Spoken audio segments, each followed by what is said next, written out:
Hi everyone, and welcome to the Graduation DIY Cupcake Kit tutorial. Start by ordering your DIY cupcake kit from the bakery.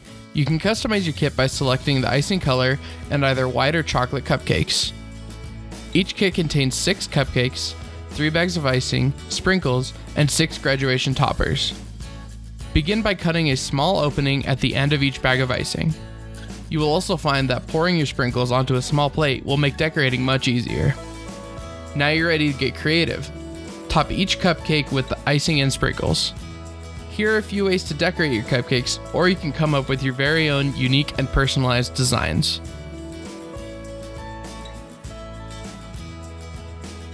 Complete the look by placing a graduation topper onto each cupcake.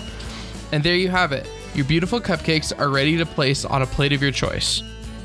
This kit is perfect for small gatherings, or pair it with the cookie DIY kit to make a customized dessert platter. To satisfy a larger crowd, add in other bite-sized treats from the bakery to create your own dessert charcuterie board. Thanks for watching!